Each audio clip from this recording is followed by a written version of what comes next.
the other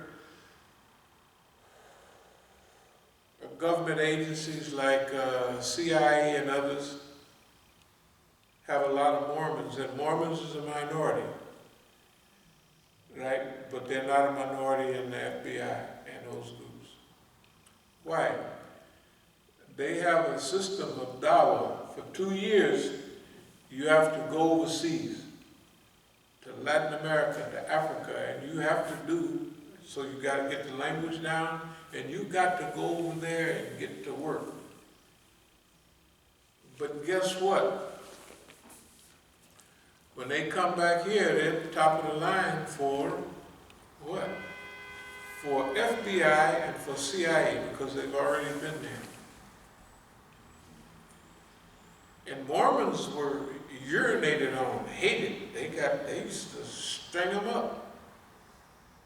Mormons, shoot, in the good old, not the good old days, but in the days of, when I had an interview with the FBI, I said, there's best people in America starts with them, Muslims and Mormons. One of the guys was a Mormon. I knew it the way he reacted. And the other guy knew he was a Mormon because, you know, the way he reacted to it. But, so, I'm not saying every other FBI agent is a Mormon. But they're lily white, they got a good, clean record, you know what I mean? And why are they in there anyway? When America was slaughtering Mormons. Protection. You can't go get them because there they are. They'll help you get a deviant Mormon, right? You ever see these deviant Mormons? They had them in no time because the feds helped them because they don't support the 12 apostles that they got out there. They're renegades. They get lumped up in a hurry. Right? You ever see that? How fast they lump them boys up in a hurry? Because the Mormons help them. They know all about them, so they go get them. But the Mormons in the FBI now, they're protected. You can't do anything to them because you have to make a plan and have everybody in the office and you have to talk about it. And if you even mention anything close to Salt Lake City or anything about, you know, people that don't drink coffee, you know, they'll get, hey, what did you say? Because they're in there in heavy numbers. That's why the Mormons used to walk up and down the street. I cornered them over there on their street, and I talked to them about it. Say, oh, the government just likes us because we have a clean lifestyle. I said, sure they do. Anyway, so now, the only people, the police killings of black people has not decreased, it's increased recently. And why there's no holding back, or why they won't even just, you know, say, hey, let's give the niggas a break a while. They can't. They are staunch white nationalists. Poor whites have infiltrated police departments. They avoid the feds because of lie detector tests and stuff, but they can beat them if they have to. So they specifically have manned police departments all over America. Poor whites that hate blacks, Jews, and all those other people. And them people marching down in Virginia, Jews will not be places, have nothing to do with them. Those guys were government marchers. Jews will not be places carrying torches like during the Hitler days, you know, during Kristallnacht, 1938, carrying torches and all of that stuff. No. You notice the white nationalist meeting that this guy was supposed to pull off here in D.C. Wasn't but 2 people there. All the other white nationalists stayed away from him Because they know, remember, Beam and all them other guys are the ones that write the books on, Leaderless resistance. that's right, leaderless resistance. They got all kind of things that they working on. But one thing is infiltration of police departments. And once you get arrested several times over and over again, you can feel it. You can smell them, you can see them. They're everywhere, right? Okay. Now, they're armed and they have the right to shoot you down, and they shoot Negroes down more today than they did in the old days. In slavery, they wasn't going to shoot you, they just capture you and bring you back, because they ain't going to shoot that's their product, the Negro. They can't shoot their product. In later days, doing the Jim Crow and lynchings and burnings and all of that, okay. You don't have to do that now. They shoot blacks. And if they can shoot a few Latinos, they shoot them too. Right? They are dyed-in-the-wool racists. Okay. They are not the enlightened Jeffersonian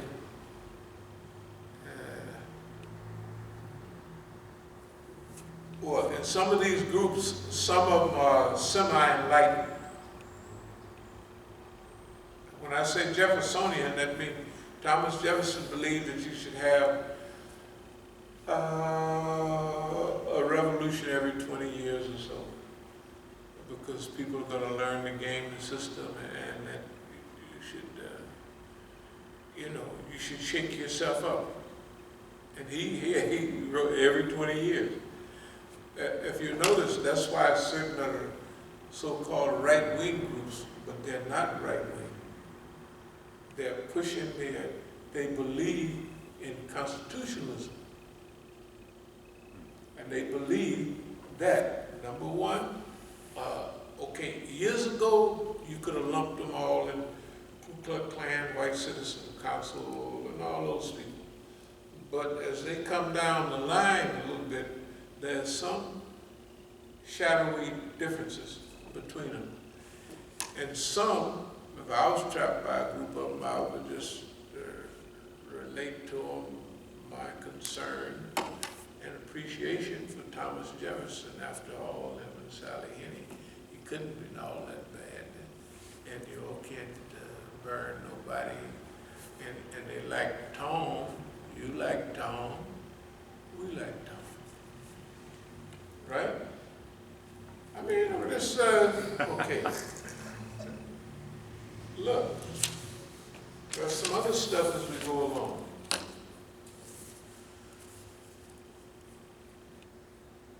To go further, deeper into what we talked about today, city, state, county, and federal.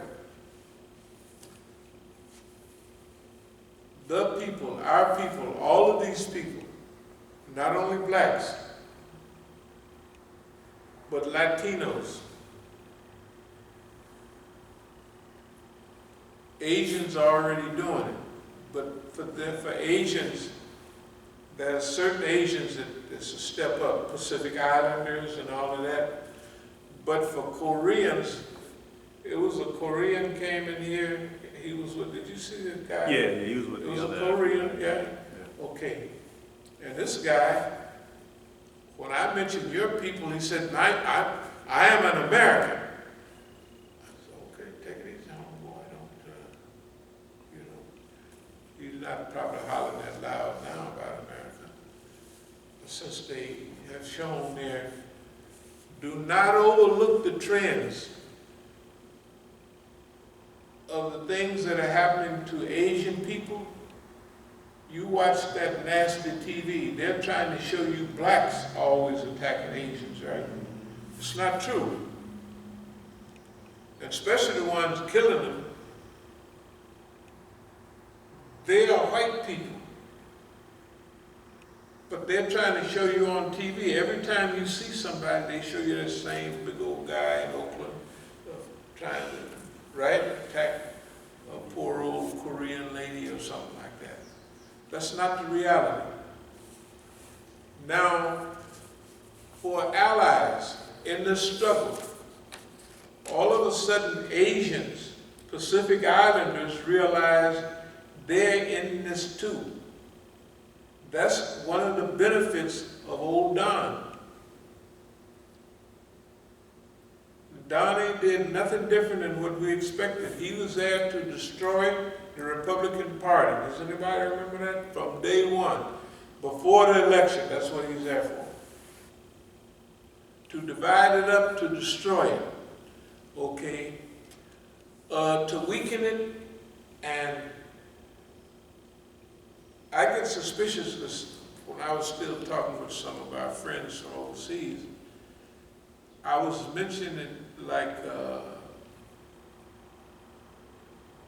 hey, did you guys pay off Don and he's going to destroy America for you? This is the way I was putting it to them, just to get a response.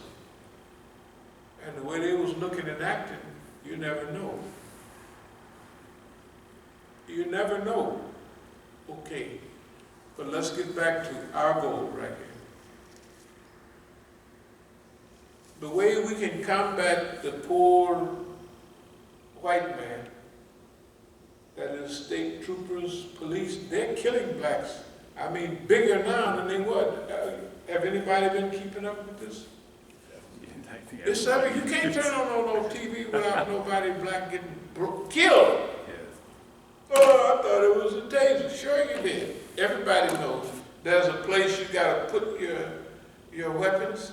You know, that's one of the things you learn from the police. And that's where you learn from Mukhtar.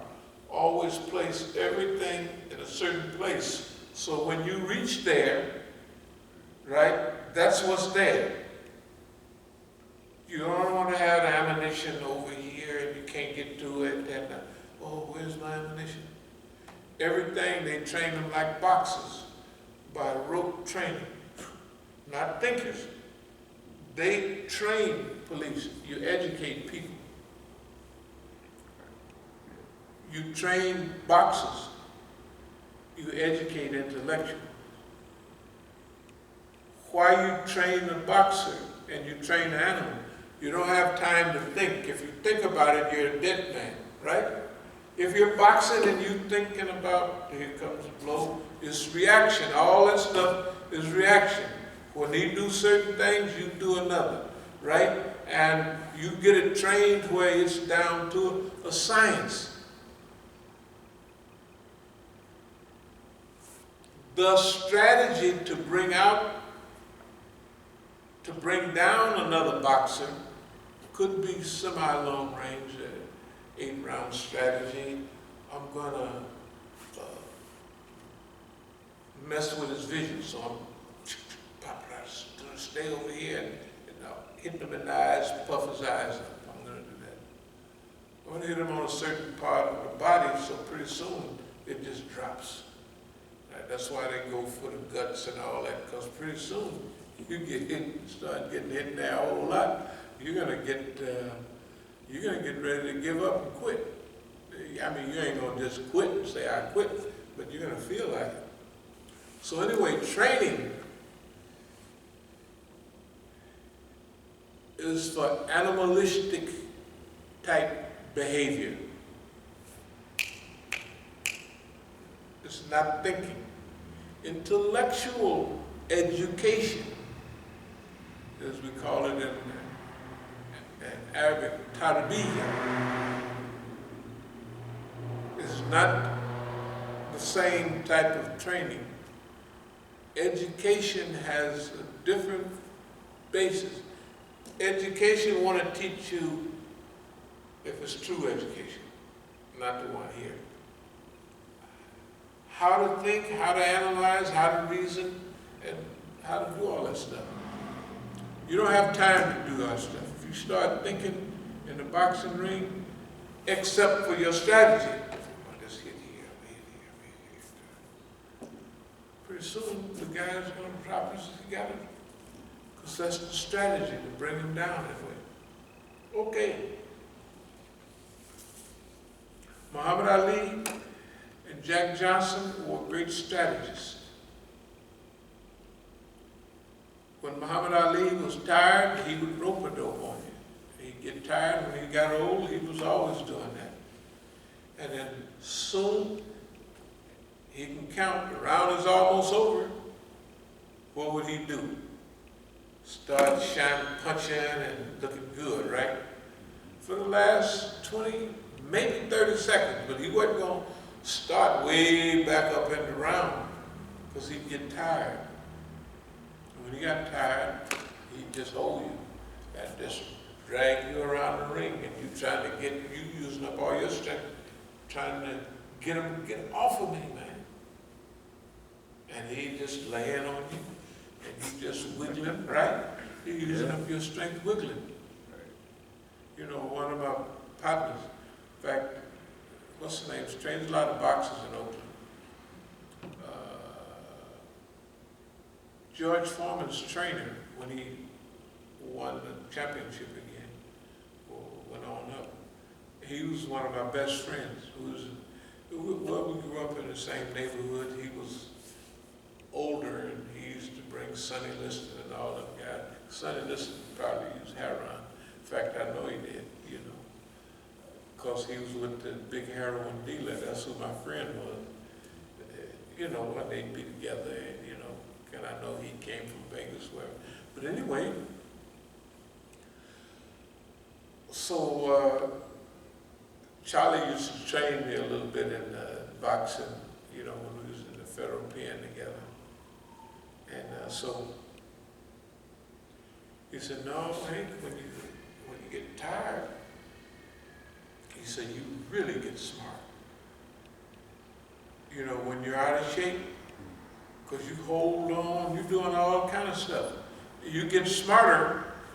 If you're in super shape, you just go out there and start, I'm going to use this, and you can use it. Boy, but when you're out of shape, you get slick. You ever see them? You get slick and you get smart. You got to get through this. I'm not trained for this stuff right here. I'm not in good enough shape. And they called me up too soon, but I'm here. I can't leave. I can't just sign it, check and go on out of the ring. Okay, so here's what we're about. We're using all of our historical realities. And that's why we have chosen. And it might be a surprise for you, but it ain't no surprise for me. You remember 2020 vision? It's not 2020, this is 2021. It don't come exactly when you want it. But we've been here evolving all the time. That's what we've been doing here. Doing this last trip, doing all these trips. We've been waiting for this. What we do, got rope right, we've been waiting on this. And when it come, you know that's what it was. That's why we didn't go in any other time. We didn't leave. We just, no. It's called waiting for a sign or ayat or something like that. And when it hits, okay, that's what this is, and it's not a surprise. It's a surprise to everyone else, but it's not a surprise.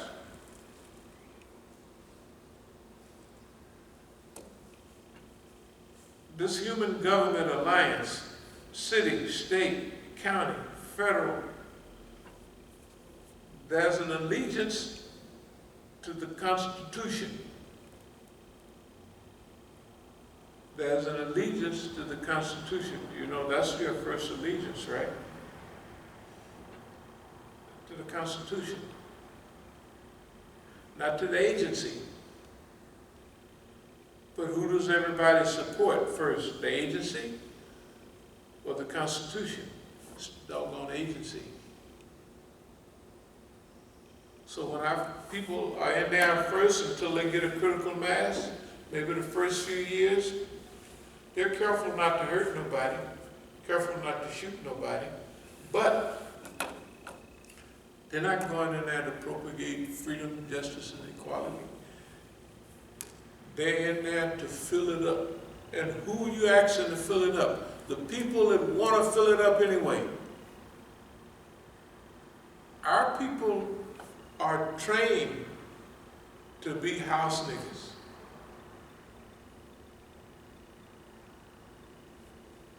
Why do you think they call D.C. a plantation? Because the level of government workers are so heavy that it feels like a plantation. Everybody knows it's a plantation. The same one they had a long time ago. It's technically a plantation. Okay, now, what we have to do is adjust our strategies, our goals, and incorporate into a policy that has a chance of working. We don't have time right now. We always been down with taking our time, and we have, and it's treated us well. We've grown old or older.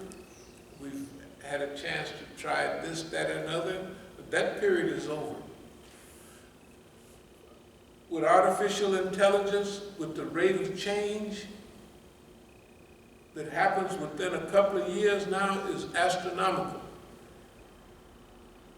So when we talk about 5 years of being a part of and 5 years going to everybody, what's so different about working within the system this time around and working within the system the other time around? This time, with the proper teachings, it's more, you ain't gonna get everybody, but if you get 20% of the people that are joining, because number one, it's a safe place to be. Safe place money-wise. Where are you going to get any money when this economy collapses? Where are you going to get any money when the money, like cigarettes with it? Right? Inflation. What are you going to do when the Chinese use the yuan and whatever? Right? What are you going to do when it's impossible for it not to happen with the amount